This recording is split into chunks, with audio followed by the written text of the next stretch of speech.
You know, to what I know, I think 15 countries have already been covered. 15 countries already cover हो चुके हैं, तो और हर country में ऑडिशन राउंड के बाद करीबन 10 से 20 के बीच में पार्टिसिपेंट्स आप चुन रहे हैं, सिलेक्ट कर रहे हैं। 6 फाइनलिस्ट हो रहे हैं आपके audition round. I remember that कि 6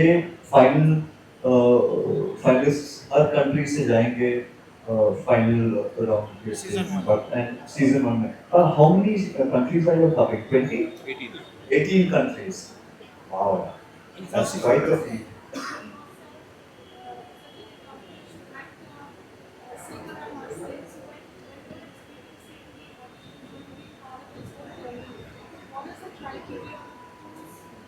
जी, इनका बड़ा अच्छा सवाल है कि नहीं, पहले तो इन्होंने तारीफ कर ली कि अकम्प्लिश्ड एक्टर हूँ, एक म्यूजिकल फैमिली से बिलोंग करता हूँ। नहीं, बहुत शुक्रिया, थैंक यू जी। तो यहाँ से मैं बस उठ के निकल जाऊँ, इतनी आप तारीफ कर रही हैं, थैंक यू। बट नहीं, देखिए, मैं हमेशा मानता हूँ कि मैं कोई जज नहीं हूँ। मैं बिल्कुल जज नहीं कर पाता, मैं इंसान हूँ और मेरे घर में मेरे पिताजी हैं, मेरी लेगेसी एक किस्म से बिलोंग करता हूँ मैं म्यूजिकल फैमिली को, जी हाँ। और बचपन से मैं अपने गुरुजी के साथ बैठकर रियाज करता हूँ। इनफैक्ट मेरे दारू के गुरुजी पंडित जगन्नाथ प्रसाद जी, वो मेरे भी गुरुजी रह चुके हैं। तो पियानो बजाता हूँ, म्यूजिक का बहुत शौक है, बट मैं उस हिसाब से अपने आप को ट्रेंड नहीं समझता जो कि जैसे मेरे पिताजी हैं या मेरे दादाजी रह चुके हैं। बट मैं दिल की आवाज़ समझ लेता हूँ, सुरों का पक्का हूँ। नहीं कहूँगा कि मैं बाथरूम सिंगर हूँ, तो थोड़ा मुझे नॉलेज है म्यूजिक के बारे में। तो बस मेरा मेरा क्राइटेरिया है, 2-3 चीज़ें बहुत इंपॉर्टेंट है कि आप इतने बड़े मंच पे अगर जा रहे हैं, तो पहला तो स्टेज प्रेजेंस, आपका स्टेज प्रेजेंस, आपका कॉन्फिडेंस, आपकी आवाज़, आपका डिक्शन, आपकी आप जो गा रहे हैं बाकी दिल से गा रहे हैं कि नहीं। क्योंकि टेक्निकल तो बहुत लोग गाते हैं, बट जो लफ्ज़ आपके मुंह से निकल रहे हैं, क्या उसकी मतलब क्या उसका मतलब आप समझ के गा रहे हैं या ऐसे ही गा रहे हैं? क्योंकि मुझे मुझे याद है, मैं एक थोड़ा एनेक्डोट देता हूँ। मैं अपनी फिल्म कर रहा था जॉनी गद्दार श्रीराम राघवन जी के साथ, और बहुत अच्छे से फिल्म शूट हो गई। यानी ऐसा नहीं हुआ था कि कोई मुझे 10 टेक लगे किसी एक शॉट में। कभी कभार एक शॉट में, एक टेक में शॉट सही हो गया, तो कॉन्फिडेंस था कि हाँ यार, एक्टिंग बड़ी अच्छी कर रहा हूँ, क्योंकि ऑब्वियसली ट्रेन किया हुआ हूँ। श्रीराम सर खुद हैं, बहुत सारे मेरे जो पूजा लखा सुरती जो मेरा सपोर्ट कर रही हैं और करते आ रही हैं, इसलिए शूट आसान था। बट जब मैं डबिंग पे पहुंचा, तब मुझे एहसास हुआ कि एक माइक के सामने वही चीज दोहराना, वही डायलॉग वापस बोलना कितना मुश्किल है। हम तो घर पे गाते हैं, मुकेश जी के गाने गाते हैं, किशोर दा का बहुत बड़ा फैन हूँ, किशोर दा के गाने मैं गाता हूँ। बट तब एहसास हुआ, क्योंकि श्रीराम बहुत नाराज थे। उन्होंने कहा कि भाई, ये तेरे से डबिंग नहीं हो पाएगा। और उन्होंने कहा कि शायद तेरी आवाज़ मुझे डब करनी पड़ेगी किसी और से। और मैं डर गया। मैं कह रहा हूँ कि यार, मैं मुकेश जी का पोता हूँ, मैं नितिन मुकेश का बेटा हूँ, अगर मेरी आवाज़ डब हो गई और वो भी मेरी पहली फिल्म में, करियर तो शुरू होने से पहले ही खत्म। तो मैं बहुत नाराज था। और कहीं एक डिक्शन कोच वहाँ पे उस समय, उनके बारे में मेरे डबिंग रिकॉर्डिस्ट ने मुझे उनका नंबर दिया, कहा कि नील, तुम जाके एक बार उनसे मिल लो, शायद ये तुम्हारी मदद करें। तो मैं गया उनके स्टूडियो। उनका नाम था डॉक्टर वनमाली। डॉक्टर वनमाली एक national award winning speech therapist हुआ करते थे, अब हमारे बीच हैं नहीं। बट मैं उन्हें भगवान इसलिए मानता हूँ क्योंकि मैं एक ही लेसन के लिए गया उनके पास। और मैं जब गया, तो उनके स्टूडियो बहुत छोटा सा, एक 2x2 का एक स्टूडियो था। और मैं वहाँ पे बैठा, उनको मैंने अपनी कहानी सुनाई कि सर, परेशानी हो रही है, मैं डब नहीं कर पा रहा हूँ, मेरी आवाज़ मैं निकाल तो रहा हूँ, मुझे तो लग रहा है कि मैं लिप सिंक करके अच्छे से टेक्निकली एग्जीक्यूट कर रहा हूँ, बट श्रीराम सर बड़े नाराज़ हैं। वो कह रहे हैं कि जो तू कह रहा है उसका मतलब मैं दिल से नहीं कह रहा है। तो ऐसे सर भी दिल से नहीं कह रहा का मतलब मैं समझा नहीं। तो उन्होंने बस मुझे एक माइक दिया और मुझे कहा कि ये कोई भी अपनी फिल्म का एक डायलॉग तुम उठाओ और डायलॉग बोलो। कोई भी एक लाइन थी फिल्म की जो मैंने उनसे कही, और उन्होंने कहा नील, मुझे मुझे तुम्हें सुनना है, तुम्हारी आवाज में। बस एक इस लाइन से मैं समझ गया कि उनका मतलब क्या था। उन्होंने कहा कि तुम्हारी आवाज कितनी अच्छी हो, खराब हो। उन्होंने मुझे कितने बड़े बड़े सितारों के उदाहरण दिए जिनकी आवाज इतनी अच्छी है नहीं, बट आज भी लोग उनके बारे में जानते हैं, क्योंकि जिस किस्म से वो अपना प्रोजेक्शन करते हैं या जिस किस्म से अपना डायलॉग बोलते हैं, तो लोग वाकई में कनेक्ट होते हैं। तो शायद वो जहन में मेरे रह गया था, और शायद इस बार जब मैं आया तो शायद यही मेरे दिल और दिमाग में था कि मुझे इनकी आवाज़ के साथ साथ इनके दिल की बात भी सुननी है। I think that was most important.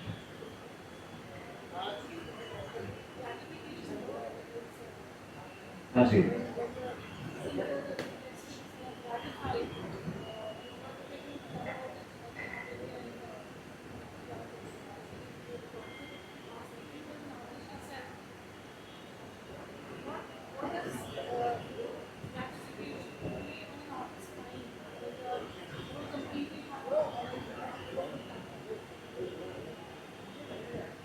आपने तो गलत आदमी से ये सवाल पूछ लिया क्योंकि बहुतों के लिए ग्रेटिफिकेशन का मतलब होता है प्राइज मनी हो या कुछ हो।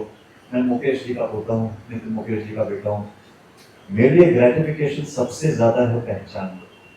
और कोई कोई मुझे उसके लिए इज्जत दे, मेरे काम के लिए, ऊपर वाले से बस यही शुक्राना करते रहता हूँ कि बहुत बहुत शुक्रिया कि आपने कम से कम इस लायक तो बनाया कि कहीं पे भी जाऊँ तो लोग पहचानते तो हैं, है ना। तो पैसे कमाने के जरिए बहुत सारे होते हैं जिंदगी में, और ऑफ कोर्स मैं तो बीच में बैठा हूँ, पर महारथी मेरे सामने यहाँ पे सब अव्वल नंबर के बहुत बहुत तोपदार प्लेयर्स हैं इस मार्केट में। real estate giant, real estate finance giant, entrepreneurs, restaurateurs, etc. Multiple businesses, और मैं एक कलाकार। तो हाँ, कभी कभी थोड़ा कॉम्प्लेक्स महसूस करता हूँ जब इन लोग से बात करना होता है तो फिर इंटरफेयर करना पड़ेगा। बट बट ग्रेटिफिकेशन मेरे लिए सबसे ज्यादा यही है कि लोग इज्जत दें, लोग प्यार दें, आप लोग इतने तादाद के इतने नंबर में आज आए हैं, इतना खुश महसूस कर रहा हूँ, इतना अच्छा लग रहा है, उसके बहुत बहुत शुक्रिया। Thank you.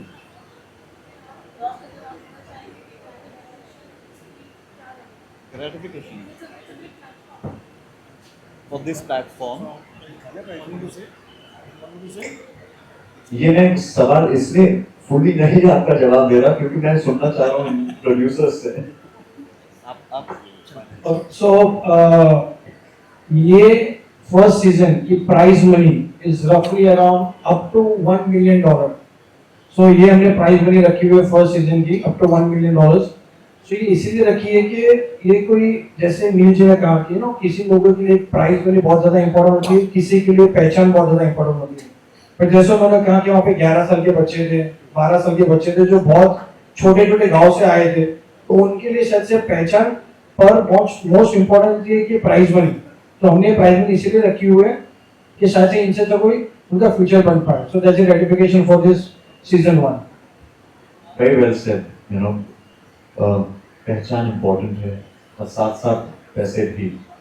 आज का इनफैक्ट मेरी पहली फिल्म और पहला गाना ही ये था कि पैसा फेंक तमाशा देख। तो आज भी वही देख रहा हूँ कि जिसकी इज्जत होती है, जिसके पास, जिसका जिसकी जेबें गर्म होती है typically saying that, but सही कहा आपने कि बहुत छोटे छोटे गांवों से बहुत टैलेंटेड लोग, टैलेंटेड बच्चे हैं जो इस सपना देख के आ रहे हैं कि शायद उनकी जिंदगी सेट हो जाए। और शायद इस वजह से भी एक कारण था जो मैं जुड़ना चाह रहा था कि कम से कम अगर मैं जुड़ूं, मेरे जरिए कहीं तक तो पहुंचे, कहीं तक तो आवाज़ हम लोग शायद कर पाए। तो उसके लिए बहुत बहुत शुक्रिया।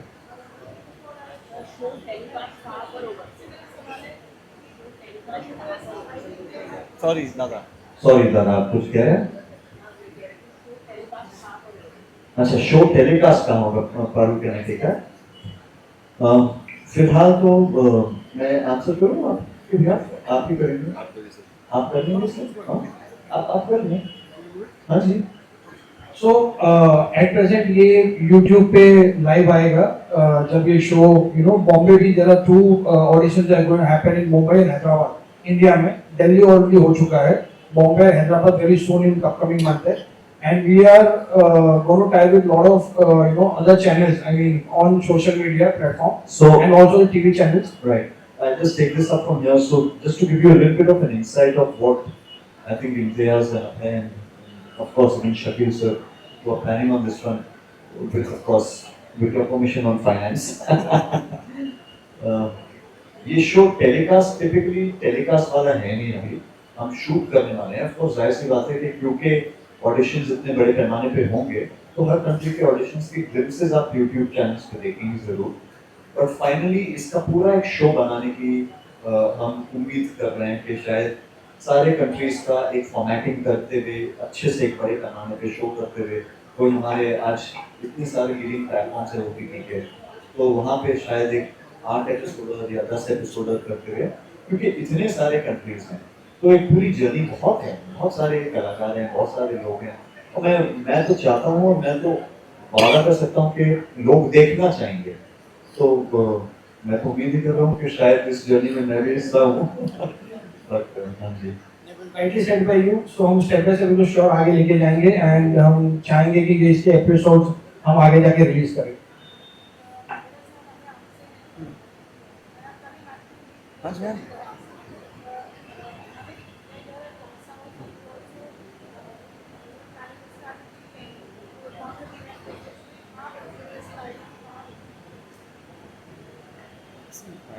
राइट नाउ तो हमारा यही टारगेट है कि सेमीफाइनल राउंड जो हमें करना है, जो प्लेयर करने वाले हैं first round. So we want to take 120 contestant all over जो जहाँ जहाँ ऑडिशंस की है।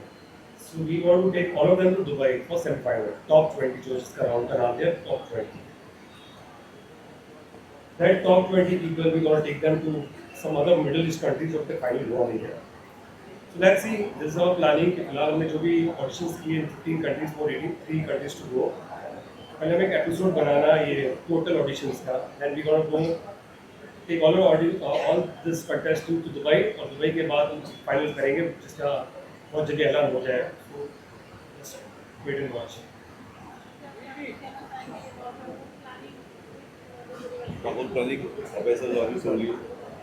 The whole planning is already told by Abhay. So finally, we are targeting Middle East, some country, and let's see, announcement will be done soon.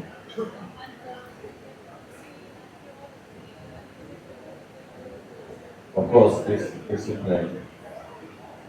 फारूल जी ये condition मैं ले चुका हूँ इनसे, हालांकि मेरे कॉन्ट्रैक्ट में है नहीं, बट मैंने इनसे दावा ले लिया है और भाई के रूप में इन्होंने मुझे वादा कर दिया है कि ये मेरे साथ एक म्यूजिक वीडियो जरूर बहुत जल्द करेंगे। कास्टिंग डायरेक्टर हमारे साथ बैठे हैं अभय जी।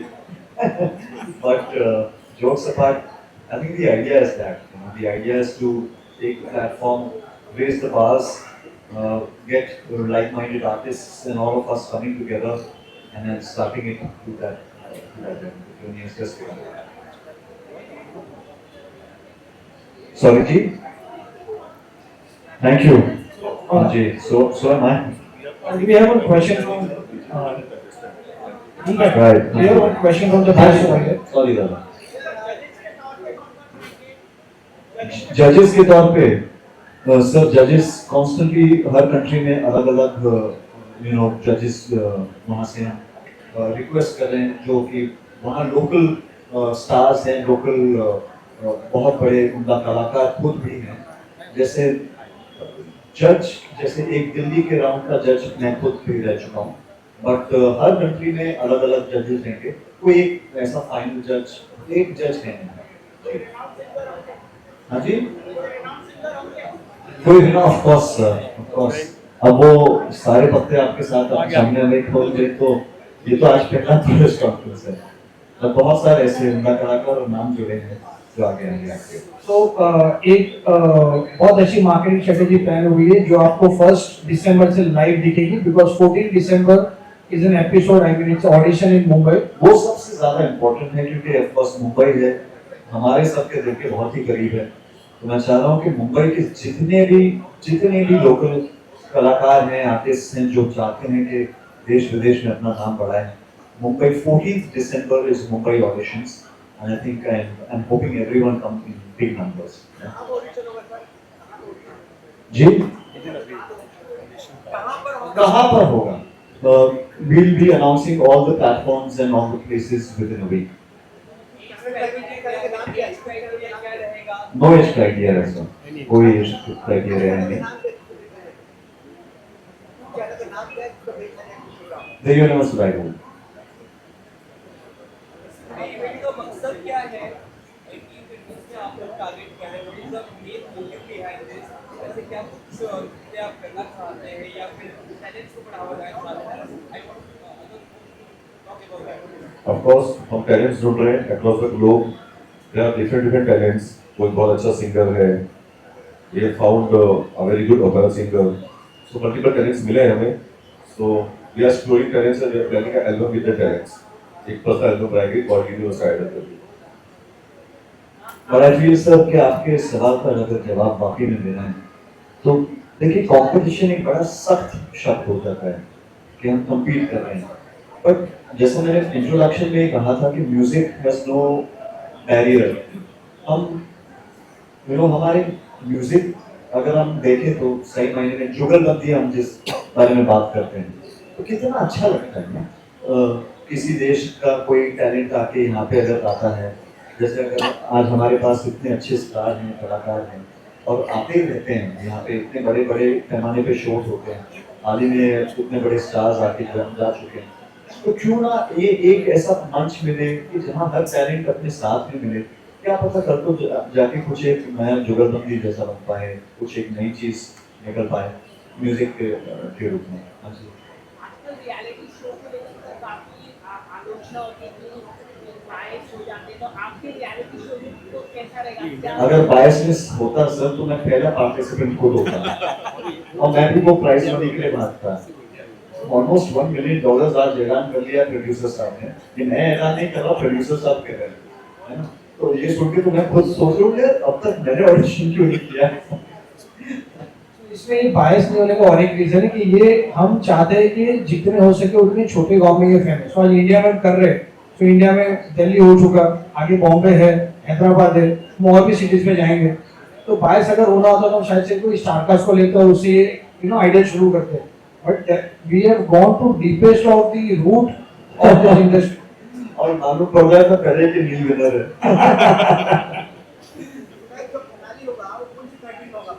सर अभी सर ने कहा कि दुबई में सेमीफाइनल्स होंगे और मिडिल ईस्ट की किसी एक कंट्री में डेफिनेटली फाइनल्स होंगे.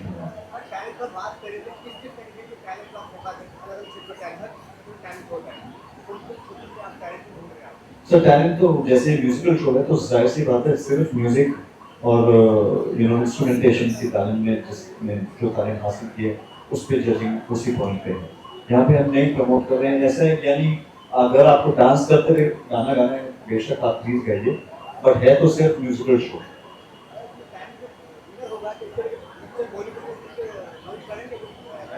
सर आप पैसे लगाएंगे, हम लॉन्च करेंगे और उसमें मैं भी ऐड करूंगा, है ना. और वो हीरो बन सकता है, मैं विलेन का रूप करूंगा, प्रॉमिस.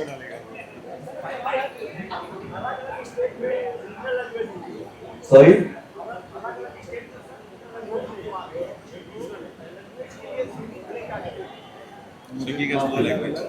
ये इंडिया का शो नहीं है फर्स्ट ऑफ ऑल, तो ये रीजनल ये वर्ल्ड लेवल, ये वर्ल्ड है. यहाँ पे हम कंट्रीज कवर करने वाले हैं. सो 18 फर्स्ट सीजन में इट इज 18 कंट्रीज. 18 कंट्रीज में जो भी विनर होगा तो इसमें रीजनल और ये फिलहाल तो इसमें नहीं है. क्योंकि हम जितनी कंट्रीज में आएंगे हर कंट्री की अपनी भाषा होती है, अपनी एक लैंग्वेज होती है, उनका एक सिंगिंग का अलग तरीका होता है. सो हम ये कवर इसीलिए इसको नाम दिया गया यूनिवर्सल आइडियल कि हर कंट्री का एक पहचान, हर कंट्री की एक भाषा, एक लैंग्वेज को आगे हम कैरी करेंगे और उसमें जज करके एक सेमीफाइनल्स होगा, बाद में फिनाले एपिसोड बनेगा.